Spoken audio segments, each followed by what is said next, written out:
Aren't you scared?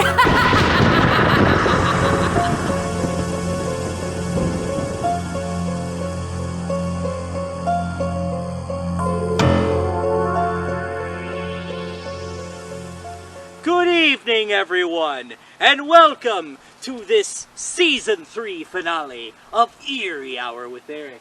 I'm your host, Eerie Erich, and once again, welcome to Around the Fire, where we tell scary stories of the strange, the macabre, and various urban legends. Well, like I've mentioned before, this is the Season 3 finale, and oh, what a season this has been. We've had so many wonderful and scary stories by so many talented authors. We've even had guest storytellers on the show. I even got to participate in theater. Of course, I was Ichabod Crane in The Legend of Sleepy Hollow, and I thoroughly enjoyed that indeed. And we've even traveled and seen some amazing places. We've been to Necropolis, we've been to Indie Scream Park, we've even been to Kings Island, and we've even been to some not-so-scary places, like Entertainment Junction and the Newport Aquarium. And we even went to some amazing shows, like the Paranormal Cirque. I left a review on that amazing show on my channel, so go and check that out. And Eerie Erich even got to meet one of his idols, the great Indiana legend, Sammy Terry. I got to see him at the Strand Theater here in Shelbyville, and it was such a great honor to meet such an iconic horror presenter. He even drugged me up on stage with his assistant Goolsby, and we had a lot of fun with that. And I got to meet him afterwards. He signed a couple of things that I had purchased, and I told him, Sammy Terry, you have been such a great influence on the Eerie Hour with Erich show, and it's so nice to finally meet you in person. And he said this to me: a lot of horror presenters have gained an interest in ghosts, goblins, ghouls, witches, and the paranormal, in partial thanks to Sammy Terry. So I feel so honored that I am one of your influences, and it's nice to meet a fellow horror presenter. Keep doing what you do best. Keep telling scary stories and giving your viewers nightmares they'll remember forever. And so, Sammy Terry, if you're watching this right now, I thank you so much for being an influence on the show, and I hope to come visit you someday in the dungeon. And also, thanks to the people who have worked both on and off the camera to make this season for what it is. Of course, we have to thank our guest storytellers, Allie, Rocky, Megan, and Ryan. And we also thank the people that worked behind the scenes. Of course, you all know my faithful cameraman, Curtis, and our photographer, Kara, our costumer, Lucy, our on-site assistant, Megan, and our executive producer, Chris. So thank you all for making this season a very ghoulish one indeed. Oh, I should mention this also. Eerie Erich made his first public appearance this year at Capone Speakeasy in Shelbyville. I was an MC for two fantastic bands, The Lost Highway and Preston Black. Go check out their music, it's amazing. So thank you to the members of both The Lost Highway and Preston Black for letting me introduce you on stage. Well, for the Season 3 finale, I decided to do something special. You see, Eerie Erich reads stories from some amazing authors. But the one author that Eerie Erich hasn't read from is himself. Yes, I've written the story for tonight, and I've combined two scary urban legends to do it. Do you ever think to yourself, Am I truly alone? In my house, in my apartment, in my trailer, or wherever I'm at? Am I with my parents, my siblings, my spouse or loved one, my significant other? Or is there somebody else residing there? Someone you don't know. Someone lurking in the shadows. Well, this story explores that tonight. Written by yours truly. I call this story Alone Time. And, as always, in order to see, I of course need my glasses. There we are. Alone Time. I was a young studio musician living in a small town just outside of Panama City Beach, Florida. It wasn't the best place in the world to live, but it was home, and it was all I could afford at the time. I owned an apartment with decent living accommodations, including 2 small bedrooms, a bathroom, plus a kitchen and living room. I was also married to a wonderful woman named Sarah. Sarah worked as an accountant and was always busy crunching numbers and getting tax files ready for her clients. To say that she and I worked hard to make life livable for the both of us would be an understatement, though my work was always on an on-call basis. Bob, the manager of the studio where I worked at, specialized in recording and mixing jazz records, and it seemed almost all the musicians who came in were in need of good saxophone players. I was always learning new charts and sometimes did up to 4.5 hours of take after exhausting take of material I had not written. Every session left me both physically and mentally exhausted, but the pay was great, so I had no complaints in that department, and after all, I love what I do. After a long day at the recording studio one Friday afternoon, I packed up my instruments, got in my car, and set off for home. It was 2 days before Halloween, one of my favorite holidays, and I had asked for a couple of days off to rest. My wife and I had planned for this in advance so she and I could spend some quality time together. You know, the normal couple stuff.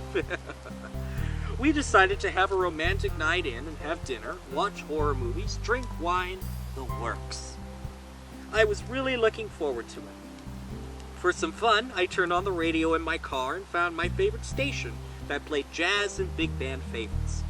I turned it up as loud as I could. I didn't care. I was just happy to be driving home after a busy day. All of a sudden, in the middle of a solo by Johnny Hodges, my phone rang. I had the Bluetooth hooked up to my car so I could drive hands-free. I looked at the number on the caller ID on the screen to my right side. I didn't recognize the number at all. I thought. Strange. I'll let it go to voicemail. Probably some scammer on the other end that didn't seem to have anything better to do. After about 30 minutes of driving, I pulled into the apartment complex where I lived. After shutting off the car, I decided to look down at my phone to find out who the hell was calling me this late in the day. I turned on the screen and saw a little icon that showed that the caller had left a message.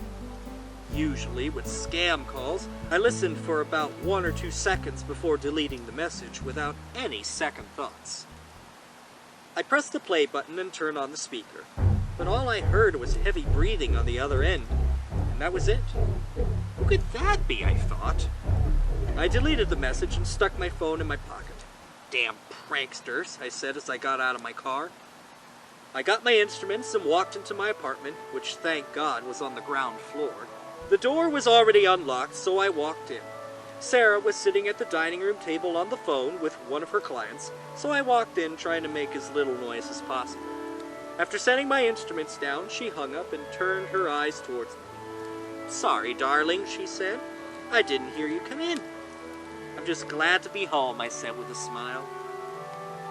She walked over to me and hugged me, and I planted a kiss on her lips. "Sounds like someone had a rough day at work," said Sarah. "Indeed, it was," I answered. She put her arms around me and caressed my back. "Well, I think we can fix that," she said, and kissed me. She showed a couple of movies to watch, which included Halloween.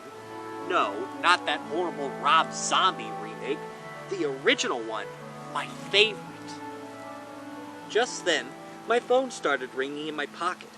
"Dear Lord," I said, and pulled it out. It was the same number that had called me earlier. "This had better be good," I muttered. I answered the call. "Hello?" I said, but there was no answer. "Hello?" I said in a more frustrated tone of voice. No reply. That is, until a voice that I didn't recognize on the other end said, "You're next." And he hung up. "What in the world?" I said. "Who was that?" asked Sarah. "I don't know," I said, "but it's nobody I know." "I wouldn't worry about it, darling," she said. "What should we do for dinner?" I said, trying to change the topic. We decided just to order pizza. I opened a nice bottle of wine and poured 2 glasses. I wasn't about to let some idiot spoil an evening with my wife. After the pizza was delivered, Sarah and I sat down with our wine and slices and popped in Halloween into the DVD player. After we had our pizza, we cuddled on the couch. It was cold, so I threw a blanket over us. "Thank you, darling," said Sarah, and we continued watching the movie.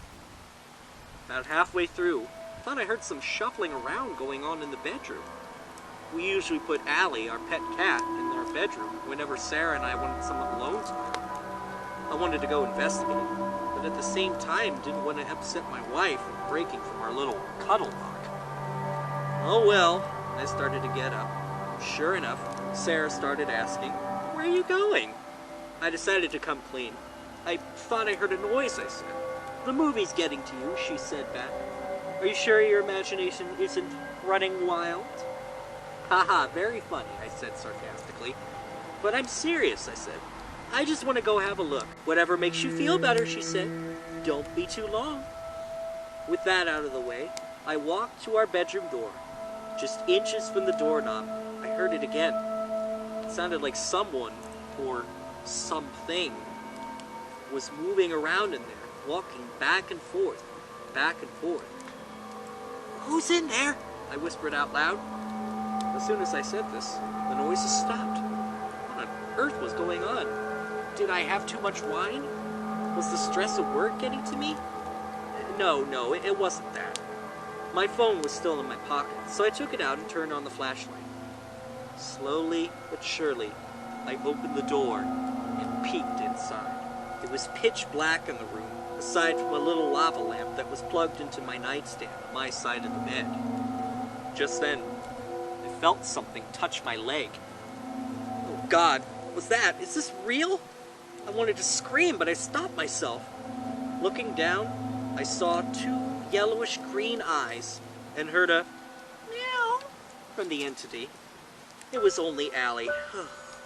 She just wanted to be let out for a while.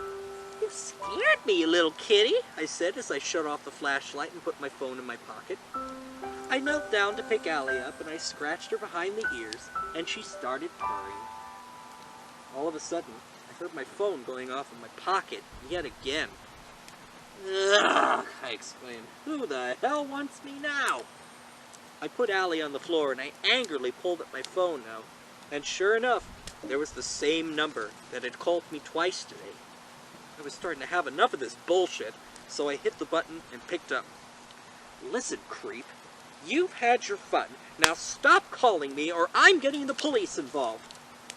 Again, the same heavy breathing, followed by a scary voice. "I'm coming after you." And he hung up. That's it. No more playing around. I decided that rather than calling the cops, I would dial the operator and complain about it. Sarah came around the corner looking puzzled. "What's wrong?" she asked. "That creep from earlier called again," I said in frustration. "I'll show him who's boss around here." The operator picked up and I explained the whole situation. They told me to call back as soon as the unknown person called, and they would try and trace the call. An hour had passed, but nobody called back. "Maybe we ought to finish the movie," Sarah said. "I'm not finishing any movie until I get some answers," I said. I was not a happy camper in that moment. "We'll get this sorted out, darling," Sarah told me, and she leaned over and gave me a hug. I was still kind of pissed off, but I understood my wife's intentions. She meant well. Just then, my phone rang. Finally! When I picked it up, there was the same number flashing on my screen. I picked it up. Again, the heavy breathing and the familiar voice. You're gonna die tonight! And he hung up. As instructed, I called the operator back and they traced the call. Wait till I get my hands on that maniac, I thought to myself. After a few minutes, the operator spoke to me. Listen to me very carefully. Get out of your apartment as quick as you can. That caller is calling from your bedroom. I'll call 911. My terror rose to extreme levels and my heart almost stopped. I hung up the phone and turned to Sarah. Run, I said. Get out of here. Let's go to the neighbors. Sarah got up and I followed her to the door. But before I could walk any further, I was caught by something. It felt like a small cord or rope was wrapped around my neck. There was a lot of thrashing around as I struggled to break free of my assailant's grip. I tried to get my thumbs under the cord, but it was no use. I was gasping for air. Fighting as hard as I could, I tried to get whoever was attacking me off my throat. Just then, I heard a thud followed by a loud groan. The cord loosened from around my neck, and I broke free. Turns out that Sarah grabbed a nearby umbrella and started hitting whoever it was over the head and in the face. I turned around to see who was trying to murder me. It looked to be a clown in tattered clothes. He looked to be about 5 foot in height. He had a red nose that was askew from his face from Sarah hitting him. His mouth was dripping blood, and he had on an orange wig. The clown lunged for me, but I stepped out of the way and just in time for him to go flying past me, and he landed on the coffee table. He slowly got up and turned his gaze towards Sarah. She held up the umbrella in defense, ready to swing again. The clown then reached into his tattered costume and pulled out what looked to be a switchblade knife. The clown flicked the blade out of its sheath and began to slowly walk over to Sarah, a smile forming on his face. It wasn't a smile of happiness or glee. It was a smile of evil intentions. Clearly, murder was on his mind. Just then, the clown lunged at Sarah with the knife. She dodged his attack, but before she could take the umbrella and whack him with it, the clown charged upward, and the knife cut into Sarah just above her arm that held the umbrella. Sarah screamed in pain as the blade nicked her flesh. She dropped the umbrella. A trail of blood came oozing out. I couldn't stand to see this psycho hurt my wife like that. Without hesitating, I let out a yell and charged straight for the clown. He swung his knife at me, and it plunged into my flesh, just inches from my lungs. Waves of pain enveloped me as I tried to disarm this assassin. I grabbed his wrist and began to squeeze it with all my strength. The clown must not have been very strong, for he let out a yelp of agony and released the switchblade from his grip. It fell to the floor between us. The clown tried reaching for the knife, but it was a careless move on his part. Sarah and I both managed to pick the clown up off the floor and slammed him right into the coffee table. The table broke as the clown made impact with it. The clown lay there bleeding and motionless. As paramedics were treating to Sarah and I's wounds, a detective was explaining the whole situation about the clown we just fought. Turns out the clown was an escaped patient from the local mental institution. He was identified by the name of Keith Roberts. Keith Roberts, I said. He used to work at the studio I currently work at. He had an argument over something with the previous manager and they fired him. I was there when it happened. He eventually went crazy and he was committed to the institution. Being that Keith remembered who I was, the detective concluded that he was hiding in my apartment complex for over a week before he made his way to my apartment bedroom to hide there when Sarah and I weren't home. The clown costume was just a disguise to fool innocent passerbys. An autopsy revealed that when Sarah and I hurled the clown into the coffee table, the force of the impact shattered his jawbone and broke his neck. No charges were filed, but the incident did leave me and Sarah very paranoid indeed. Well, can I write a terrifyingly good tale? And speaking of which, I did mention this. Eerie Erich has to go back to the Shadow Realm. Well, Everyone, thank you all so much for tuning in to this Season 3 finale of Eerie Hour with Erich.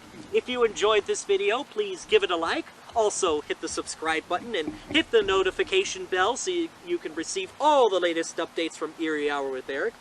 Don't forget to check out the channel and see the awesome content we have on there. And as always, don't forget to like us on both Facebook and Instagram. As I always say in each and every video, dreams can become reality, but dreams can also become nightmares. What? Can nightmares become reality? Well then, you be the judge. Tune in for the next episode of the hopefully near future episode of Eerie Hour with Erich. If you dare!